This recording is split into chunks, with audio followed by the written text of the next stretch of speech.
Yeah.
पावन दिंडी जागरण देवा प्रिय अष्टही प्रहर हरी कथा करी वाचे विठ्ठल हरी वदोनिया टाळ मृदुंग वाजती करोनी गजरे टाळ मृदुंग वाजती करोनी गजरे विठ्ठल प्रेम भरे नाचत असे अष्टही प्रहर हरी कथा करी वाचे विठ्ठल हरी वदोनिया एका जनार्दनी एका व्रताचा छंद एका जनार्दनी एका व्रताचा छंद तेने परमानंद सुख पावे अष्टही प्रहर हरी कथा करी वाचे विठ्ठल हरी वदोनिया विठ्ठल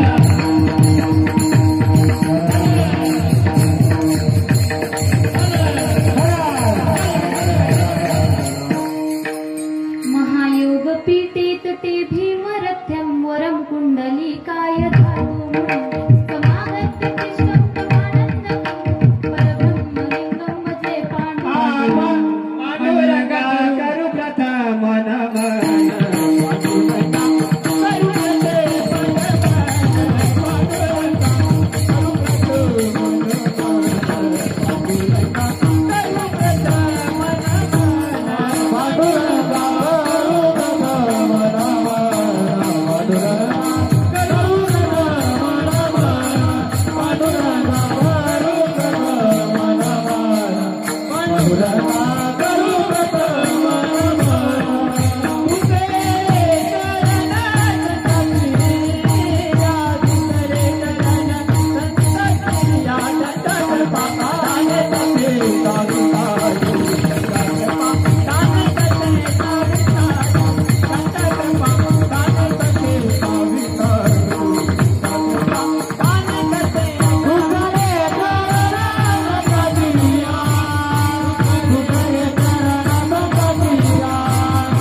नमो सद्गुरु तुकया ज्ञान दीपा नमो सद्गुरु सच्चिदानंद रूपा नमो सद्गुरु भक्त कल्याण मूर्ती नमो सद्गुरु भास्करा पूर्ण कीर्ती जयांची केली स्मरण होय सकळ विद्येचे अधिकरण तेची बंधू श्री चरण श्री गुरूंचे ते नमस्कारोनी आता ओम नमो ज्ञानेश्वरा करुणाकया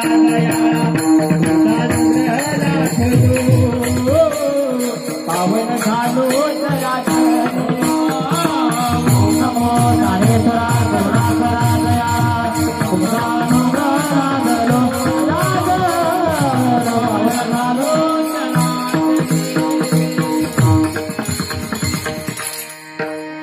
गुरुर्ब्रह्मा गुरुर्विष्णू गुरुर्देव महेश्वरा गुरुर् साक्षात परब्रह्मा तस्मै श्री गुरुवे नमः तस्मै श्री गुरुवे नमः रायगडी मंदिरी वसे मासराय चरणासी अर्पिते जन्मा जन्म ही काय जगदीश्वरासी जोडली जाची ख्याती तुम्हासी वंदिते शिव छत्रपती छत्रपती शिवाजी महाराज छत्रपती संभाजी महाराज जय जय श्रीराम जय श्रीराम विठ्ठल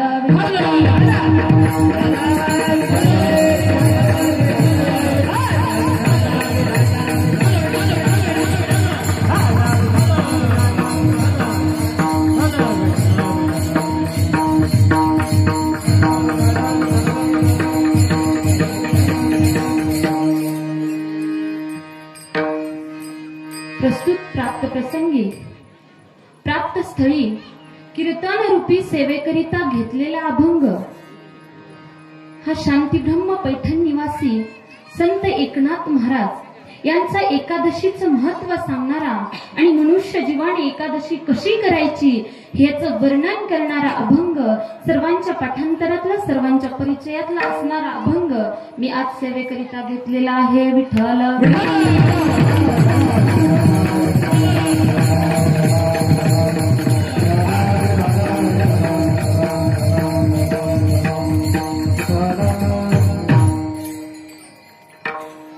कीर्तनाला तत्पूर्वी सुरुवात करण्याच्या अगोदर अल्पसा परिहार द्यायचा म्हणजे तो असतो. खरंच आज मी माझं भाग्य समजते. भाग्य या गोष्टी करिता समजते. तुम्ही पॉम्पलेट वाचलीच असेल. पॉम्पलेट मध्ये गेलेल्या वर्षीचा एक सुद्धा कीर्तनकार रिपीट नाही, पण ती सेवा मला मिळाली आणि सेवा मिळाली ती मिळाली एकादशीची मिळाली. आणि ही सेवा आज आपल्या गावामध्ये गेले 3 दिवसापासून आज 4था दिवस, आज 4 दिवस झाले या अखंड हरिनाम सप्ताहाचं खूप मोठं असं नियोजन केलेलं आहे. आणि त्याच अखंड हरिनाम सप्ताहामध्ये माझ्याकडं माझ्यासारख्या पामराला 4थ्या दिवसाची सेवा लाभली याचं मी परमभाग्य मानते. आणि आज माझ्या कीर्तनाला उपस्थित असणारे माझी आई असेल, माझ्या सासूबाई असतील, सासरे असतील, समस्त ग्रामस्थ मंडळ भांडगाव, श्रीराम प्रभू पंढरीशी पांडुरंग परमात्मा हनुमंतराय यांच्या सर्वांच्या चरणी एकदा नतमस्तक होते आणि कीर्तन सेवेला सुरुवात करते.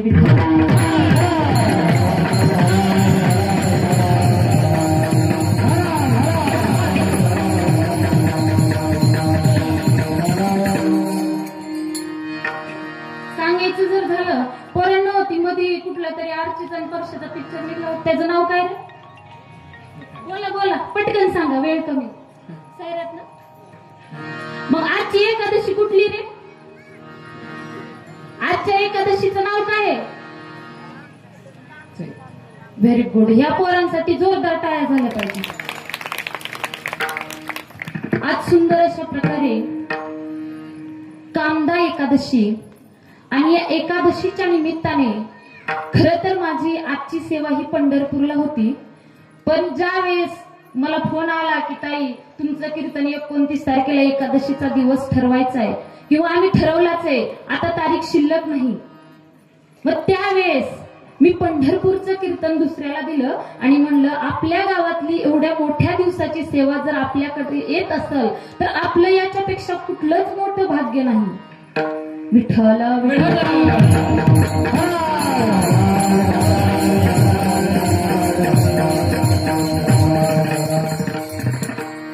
अभंगनाथ महाराजांचा आहे. अभंग 4 चरणांचा आहे. अभंग सर्वांच्या परिचयातला आहे. अभंग सर्वांच्या पाठांतरातला आहे. पण कीर्तन मात्र कोणाच्या परिचयातलं असतं किंवा कोणाच्या परिचयातलं नसतं, म्हणून कीर्तन हे लक्षपूर्वकच ऐकायचं. ज्या वेळेस इकडं कीर्तनामध्ये विठ्ठल विठ्ठल नामाचा गजर होईल त्यावेळेस हाताने टाळी आणि मुखाने नामस्मरण हे करायचं असतं. म्हणून मी म्हणेन की अरे भोजन की मजा थाली से होती है, भोजन की मजा थाली से होती है, ससुराल की मजा साली से होती है. ए सासरवाडीचे लाडके जावई, ससुराल की मजा साली से होती है, झगड़ों की मजा गाली से होती है और हरि कीर्तन की मजा ताली से होती है. म्हणून सर्वांनी हाताने टाळी आणि मुखाने नामस्मरण हे करायचंच आहे. विठ्ठल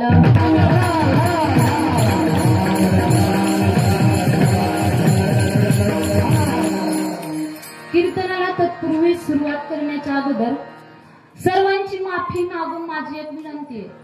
तिकडे कट्ट्यावर वाट्यावर जे हवा खात कीर्तन ऐकतात ना, त्यांनी पटकन दादा सभा मंडपामध्ये येऊन बसायचंय. कारण आपण एवढा मोठा मंडप, एवढा मोठा थाट घाट हा गाड्या पार्किंगला नाही केलेला, इथं माणसांना बसण्यासाठी केलेला आहे. तरुण मंडळी पुढे येऊन बसा, इथं पुढे भरपूर जागा आहे. तिकडे ट्रॅक्टरवर बसलेले त्यांनी सुद्धा इथं पुढे येऊन बसा. तिकडे आमच्या महिला मंडळ कट्ट्यावर वाट्यावर बसून कीर्तन ऐकणाऱ्या त्यांनी सुद्धा सभा मंडपात या. सर्वांना माझी कळकळीची विनंती आहे, कीर्तन संपेपर्यंत मला सगळी सभा मंडपामध्ये दिसली पाहिजे. जेवढी बसतात तेवढी तरी बसा. विठ्ठल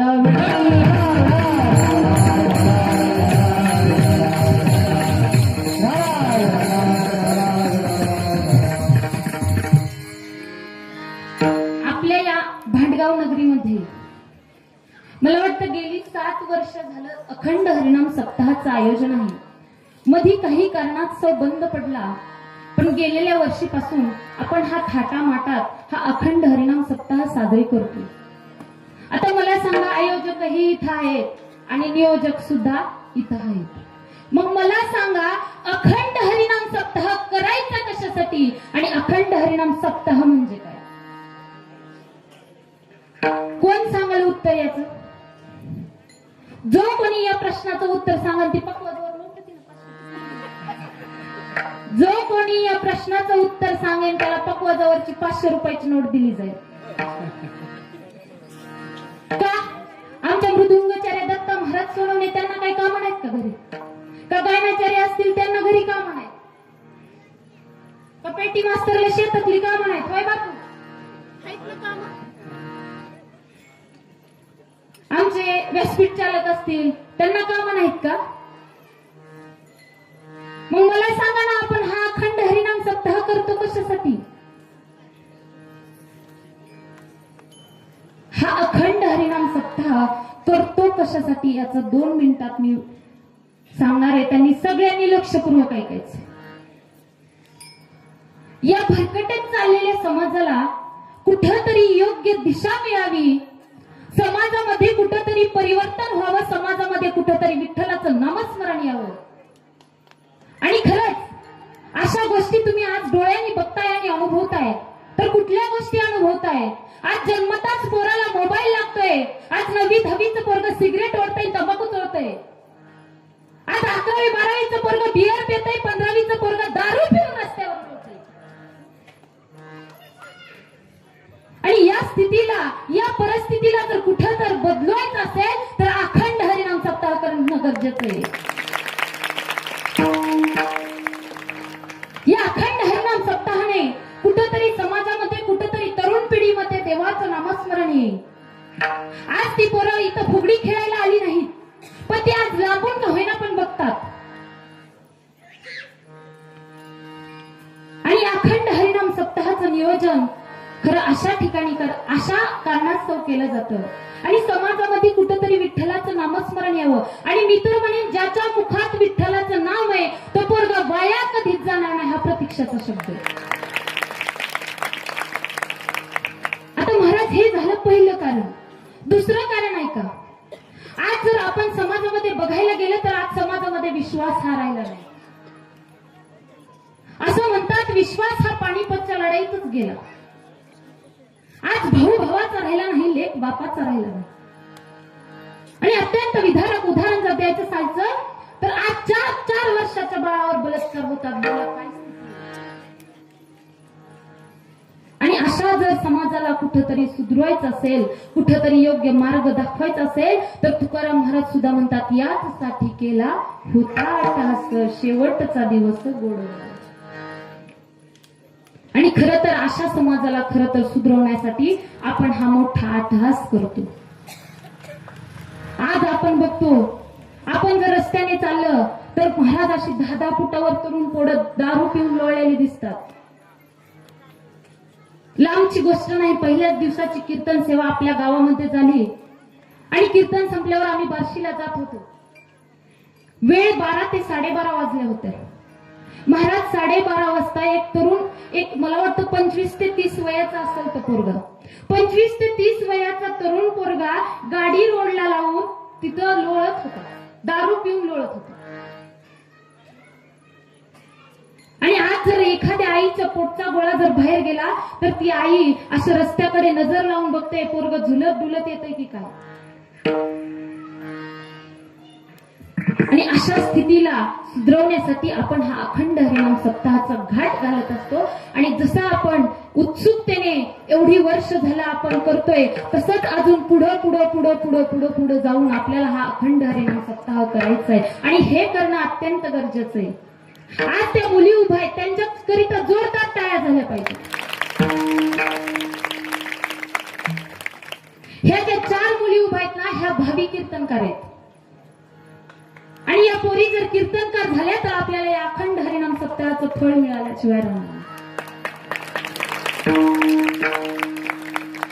माझी गेली 2 ते 3 वर्षापूर्वी सेवा झाली होती गणेश उत्सवामध्ये आणि ती सेवा झाल्यावर आमच्याच गावातील परवाचं कीर्तनकार झालं अनिता ताईंची मुलगी रुपाली भोसले. ज्यावेळेस माझं कीर्तन झालं त्यावेळेस त्या माझ्याकडे आल्या आणि म्हणाल्या, ताई मलाही आमच्या पोरीला संस्थेत टाकायचंय, मला सुद्धा आमच्या पोरीला कीर्तनकार करायचे. मग मी लांब न टाकता त्यांना या देवगावच्या संत जोगा परमानंद वारकरी शिक्षण संस्थेत टाकायला सांगितलं आणि आज ती पोरगी कीर्तनकार झाली. आणि असा बदल ह्या अखंड हरिनाम सप्ताहामुळे आपल्या गावामध्ये होत असतो. विठ्ठल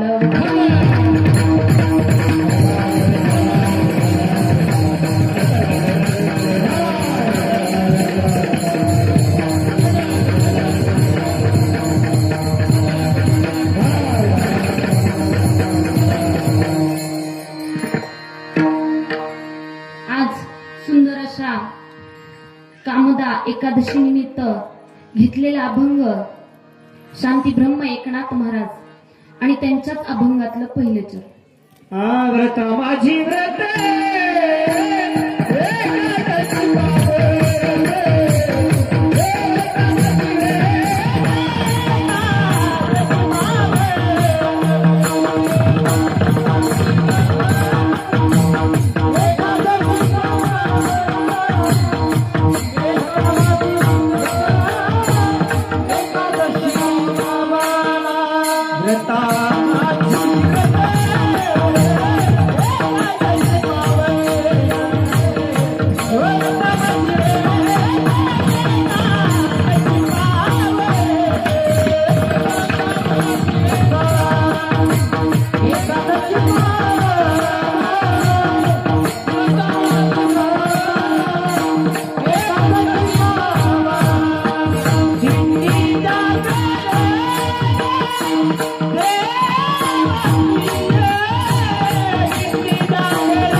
नाथ महाराज पहिल्या चरणात सांगतात, व्रता माझी व्रत एकादशी पावन, दिंडी जागरण देवा प्रिय. नाथ महाराज म्हणतात, सगळ्या व्रतामध्ये पवित्र पावन असणारं व्रत जर कुठलं असेल तर एकादशीचं व्रत आहे. मग आता व्रत म्हणजे काय? कुणाला माहिती व्रत म्हणजे काय? आता तुम्ही म्हणसाल महाराज मग तुम्हाला इथं आणले कसे? तर व्रत म्हणजे काय? एखादा धार्मिक विधी ज्यामध्ये नामस्मरण आहे, ज्यामध्ये उपवास आहे आणि विशेष म्हणजे आपली परिस्थिती कशी असली तरी विचलित न होण्याच्या संकल्पाला व्रत असं म्हटलेले. आता व्रताचे सुद्धा 5 प्रकार पडतात. पहिला प्रकार आहे काम्य व्रत. काम्य व्रत म्हणजे देवाकडून आपली कुठली तरी इच्छा पूर्ण करून घेण्यासाठी आपण केलेलं व्रत. दुसरा प्रकार आहे निष्काम व्रत. आता निष्काम व्रत म्हणजे निस्वार्थ भावनेने देवासाठी केलेलं व्रत. नंतर कायिक व्रत. कायिक व्रत. आता कायिक व्रत म्हणजे काय? तर कायिक व्रत म्हणजे आपण दिवाळीमध्ये कार्तिक स्नान, अभ्यंग स्नान करतो आणि त्या स्नानाला सुद्धा व्रत असं म्हटलेलं आहे महाराजांनी. नंतर वाचिक व्रत. वाचिक व्रत म्हणजे जसं आमचं महिला मंडळ, पुरुष मंडळ अखंड हरिनाम सप्ताहामध्ये ज्ञानेश्वरी ग्रंथाचं 7 दिवस नित्यनेमाने कठोरतेने वाचन करतात, त्याला सुद्धा महाराज हे व्रतच म्हणतात. आता शेवटचं व्रत आहे मानसिक व्रत. मानसिक व्रत म्हणजे एकाग्र चित्तेने देवाचं नामस्मरण करणे. आपल्याकडे कशीही परिस्थिती असली, कितीही गोंधळ, कितीही कालवा असला तरी आपलं मन न विचलित होण्याच्या व्रताला मानसिक व्रत असं महाराजांनी म्हटलेलं आहे. पण महाराज काही लोक एकादशीचं व्रत करतात. एकादशीचं व्रत त्याचं वैज्ञानिक कारण सुद्धा आहे. काही लोक आपल्या शरीरासाठी एकादशीचं व्रत करतात.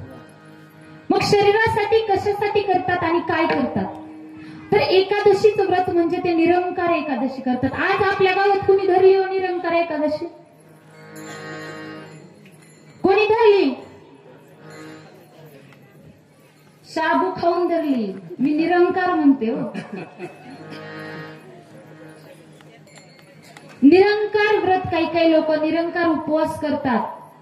त्या उपवासाने आपल्या शरीरातली चरबी कमी होते, रक्तातील साखरेचं नियंत्रण राहतं, मेंदूचं कार्य सुधारतं. अशा आपल्या शरीरासाठी सुद्धा लोक व्रत करत असतात. पण आमचं एकादशी व्रत कसं आहे? आमचं एकादशी व्रत आहे सकाळी नाश्त्याला राजगिरा लाडू, शेंगदाणा लाडू, बरोबर ना?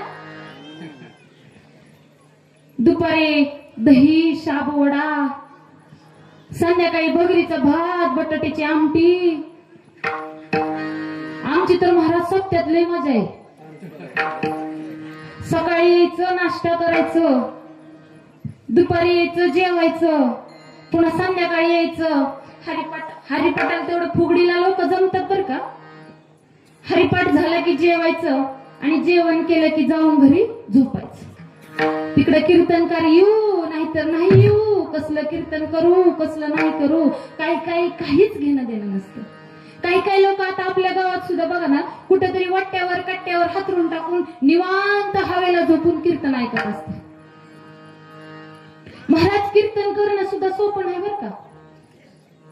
कीर्तन करणं सुद्धा लय अवघड आहे. कीर्तनकाराला की रात्र कधी कधी डोळ्याने फोडावं लागतं. कालचे ते संस्कार महाराज, आज त्यांचा रोज प्रवास आहे. त्यांची झोप सगळी गाडीमध्ये जाते. आणि विशेष पुढे जाऊन सांगायचं म्हटलं तर महाराज समाजाला पटेल असं कीर्तन करावं लागतंय. कीर्तनात बी नुसतं अध्यात्म सांगितलं की लोक उठू पळतात. बरोबर ना भांडावकर? अध्यात्म सांगितल्यावर तुम्ही कसं उठू पळता ना? पण कीर्तन करताना कीर्तनकाराला आध्यात्मिक पण सांगितलं पाहिजे, सामाजिक पण सांगितलं पाहिजे आणि वैज्ञानिक पण सांगितलं पाहिजे. आणि जो कीर्तनकार या तिन्ही गोष्टीचा समावेश करून कीर्तन सांगेल ते खरं कीर्तन आहे. मग आपण कुठं होतो? एकादशीचं व्रत. आता एकादशीच्या व्रताचे सुद्धा महाराज नियम आहेत. नियम कुठले आहेत? एकादशीच्या अगोदरचा दिवस दशमी असते बघा. दशमी दिवशी एक भुक्त व्रत करायचं, म्हणजे फक्त आणि फक्त एक टाइम जेवायचं. तेही कधी जेवायचं? दिवस उगवायच्या आत. नंतर एकादशी दिवशी निरंकार राहायचं. फळे, पाणी, दूध अशा गोष्टी त्याच्यामध्ये समाविष्ट करायच्या. आणि एकादशीचा दुसरा दिवस बारस, काही लोक प्रदोष सुद्धा म्हणतात.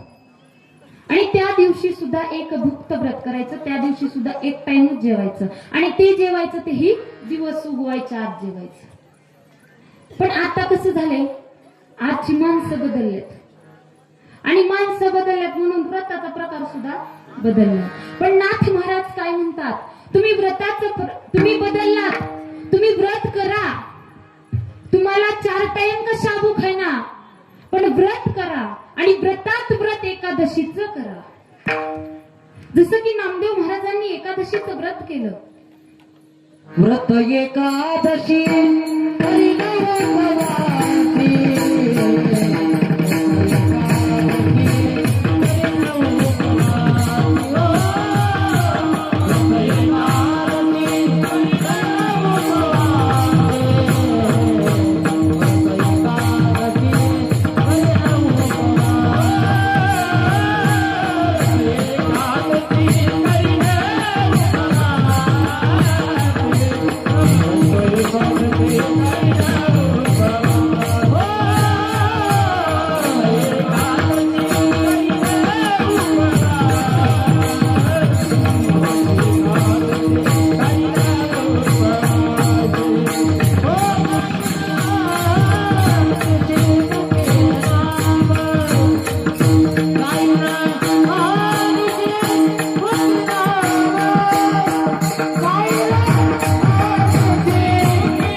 नामदेव महाराजांचं एकादशीचं व्रत बघण्याकरिता पंढरीचा पांडुरंग भगवंत हा ब्राह्मणाचं रूप घेऊन नामदेव महाराजांच्या दारात गेला.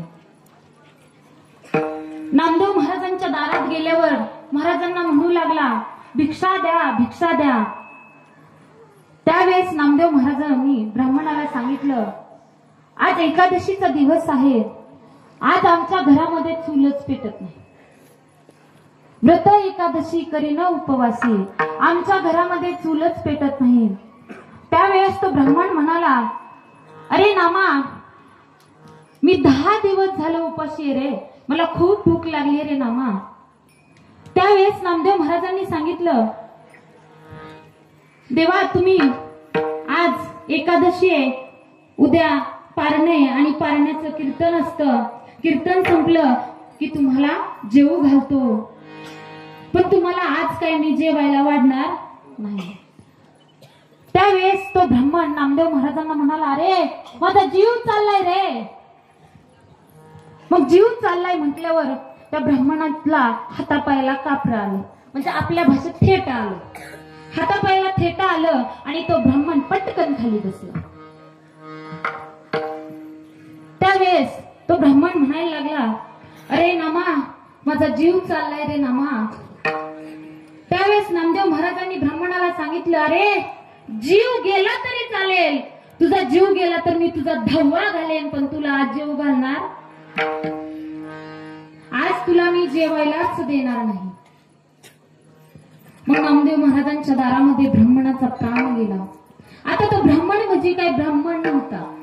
मी अगोदरच काय सांगितलंय, भगवंत ब्राह्मणाचं रूप घेऊन नामदेव महाराजांच्या दारात आला होता. मग ही बातमी आता अख्ख्या पंढरपूरमध्ये कळाली. पंढरपूर मधले सगळे ब्राह्मण गोळा होऊ लागले. ब्राह्मणांमध्ये चर्चा उडू लागली. स्वतःला वारकरी समजतो, स्वतःला वैष्णव समजतो आणि दारात ब्राह्मणाचा प्राण गेला तरी त्याला जीव घातला नाही. आता रामायणामध्ये ओवी आहे, जई दिवशी ब्रह्महत्या घडे तये दिवशी पर्जन्य ना. ज्या दिवशी ब्रह्महत्या घडेल त्या दिवशी त्या भागामध्ये पाऊसच पडत नाही. मग ब्राह्मण सगळे धावत पळत नामदेव महाराजांच्या घरी आले. घरी आल्यावर सर्व ब्राह्मणांनी निर्णय घेतला. निर्णय काय घेतला? नामदेव महाराजांना सगळे ब्राह्मण म्हटले, नामा, आता तुला प्रायश्चित्त द्यावं लागेल. नामदेव महाराजांनी विचारलं, कसलं प्रायश्चित्त? त्यावेळेस ब्राह्मणांनी सांगितलं, तुला देहांत प्रायश्चित्त द्यावं लागेल, कारण ब्रह्महत्येचं पाप सुद्धा सोपं नसतं. मग देहांत प्रायश्चित्त द्यावं लागेल. नामदेव महाराज म्हणाले, मी प्रायश्चित्त द्यायला तयार आहे, पण एकादशी दिवशी भिक्षा द्यायला तयार. पुंडलिकाच्या मंदिरासमोर चंद्रभागेच्या काठी 2 चिता रचल्या. एक चिता नामदेव महाराजांची रचली, एक चिता त्या ब्राह्मणाची रचली. ब्राह्मणाला चितेवरती झोपवलं, चिता पेटवली आणि दुसरी चिता पेटवली की नामदेव महाराजांना ब्राह्मण म्हणाले, नामा, टाक उडी. ज्या वेळेस नामदेव महाराजांनी त्या चितेमध्ये उडी टाकली त्यावेळेस भगवंताने नामदेव महाराजांना उचलून घेतलं आणि भगवंत नामदेव महाराजांना म्हणाला, नामा, धन्य झाली रे तुझी एकादशी. अरे तुझ्या दारामध्ये प्राण गेला तरी सुद्धा तू एकादशी दिवशी भिक्षा दिली नाही. खरंच एकादशीचं व्रत हे असं करायचं असतं. व्रत एकादशी करीन उपवासी, पंढरीची वारी आहे माझ्या घरी आणि गणकरी तीर्थव्रत. तुम्ही पंढरपूरची वारी आणि एकादशीचा उपवास जर केला तर आयुष्यामध्ये तुम्हाला काहीच करायचे बोलू नका. एकादशीचा उपवास आणि पंढरपूरची वारी जर केली तर आयुष्यामध्ये तुम्हाला काहीच करायची गरज नाही. म्हणून महाराज म्हणतात, सांगतो तुम्हासी बजारे विठ्ठला, नाही तरी गेला जन्म वाया. आपण जन्म वाया जाण्याच्या अगोदर सावध झालं पाहिजे. क्षणोक्षणी हाची करावा विचार. मला सांगा महाराज, तुम्ही बस स्टॉपवर गाडी यायच्या अगोदर जाता का गाडी निघून गेल्यावर जाता? भांडगावचे गाडी यायच्या आधी जाता का गाडी निघून गेल्यावर जाता? गाडी यायच्या आधीच बस स्टॉपवर जात जा आणि म्हातारपणी यायच्या आधीच एकादशी धरीत जा.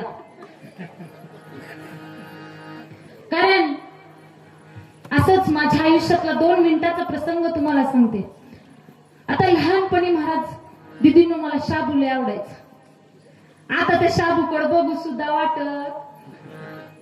मग आईने एकादशी धरली की म्हणायचं मला बी एकादशी, मला बी शाबूच कर. मग एक दिवस असा आला, शाळेमध्ये डब्याला शाबू घेऊन गेले आणि पहिलं भाग्यश्री जिल्हा परिषद शाळेला मॅडम पशी जेवायला बसायचं ना. मग मॅडम जवळ शाबूचा डबा उघडला, मॅडम जवळ जेवायला बसले. मग मॅडमने विचारलं, प्रतीक्षा आज भात नाही घेणार? पहिलं भातावर लय लय जीव, आता त्या भाताला कुणी बघणं सुद्धा झालं का नाही. करणार ते बघताय का? मग मॅडमने विचारलं, प्रतीक्षा आज भात का नाही घेणार, आज शाबूच का आणलाय? मग मॅडमला म्हणलं, मॅडम आज माझी एकादशी. त्यावेळेस मॅडम मला म्हणाले, अगं म्हातारी झाली का काय एकादशी धरायला? खरंच महाराज मला एक आश्चर्य वाटतं की लय सांगते.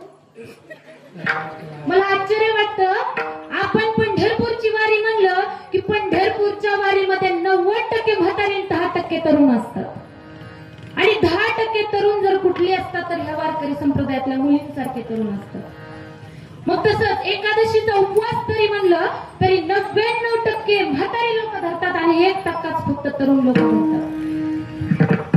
आता मला सांगा, आज सप्ताह आहे, सप्त्यामधली तर सगळ्या अख्ख्या गावातल्यांनीच एकादश धरली असेल. आज कोणी भाकरी भाजी खाल्ली त्याने हात वरी करावं.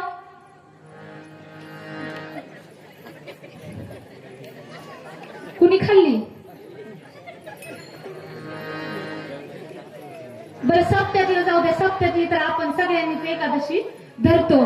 पण इथला कुठला तरुण आहे की तो 12 महिन्याच्या 2 एकादशी धरतो? महिन्याला 2 एकादशी कुठला तरुण धरतो? तुम्ही नाही हो, तुम्ही तरुण आहे. वारकरी संप्रदायातल्या मुली सोडून कोण धरताय तरुण? पटकन सांगायचं मला, माझं आजचं पाकिट सगळं त्याला दिलं जाईल. तुमचं लग्न झालंय आणि तुम्ही वारकरी संप्रदायिक सुद्धा आहात दत्त महाराज. आपल्या गावामध्ये आता मला सांगा, तरुण मुलांनी एकादशी धरायला सुद्धा त्यांच्या आई वडिलांनी आधी एकादशी धरावी लागेल का नाही?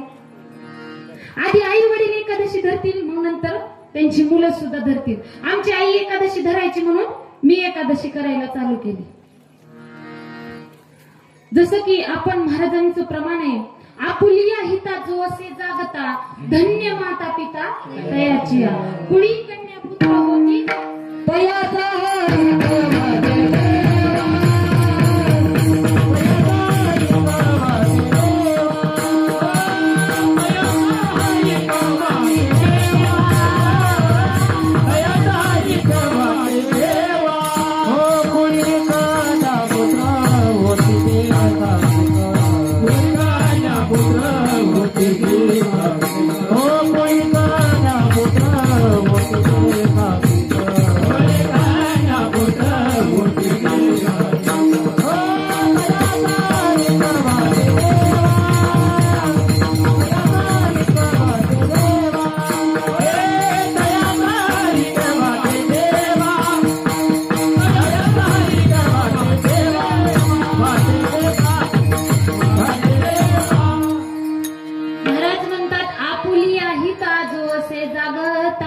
धन्य माता पिता तयाचिया.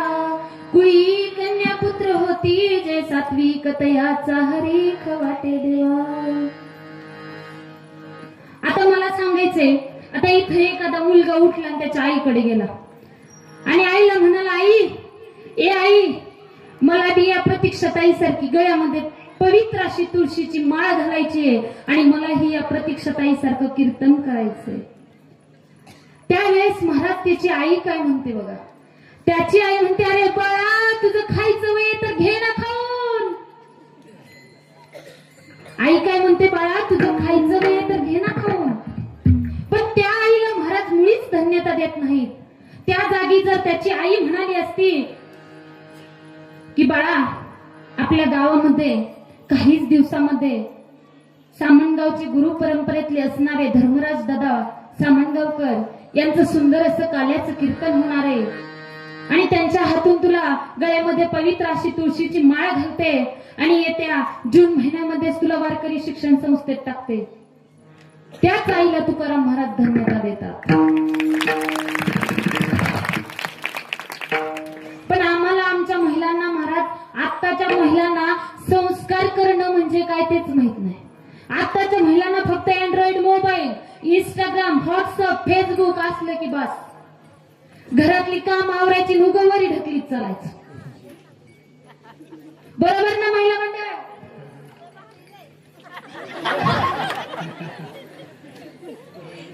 आत्ताच्या महिलांना संस्कार म्हणजे काही ते माहित नाही. तर 2 मिनिटात ऐका संस्कार म्हणजे काय. अरे कौशल्य मातेने श्रीराम प्रभूंवर केले ते संस्कार, यशोदा मातेने श्रीकृष्ण परमात्म्यावर केले ते संस्कार, आणि जिजाऊ मातेने शुभावर केले ते संस्कार. ताईंनो, जिजाऊ मातेला डोहाळे लागले होते. डोहाळे कशाचे होते? डोहाळे स्वराज्य स्थापनेचे होते, डोहाळे दाम्पट्य चालवण्याचे होते.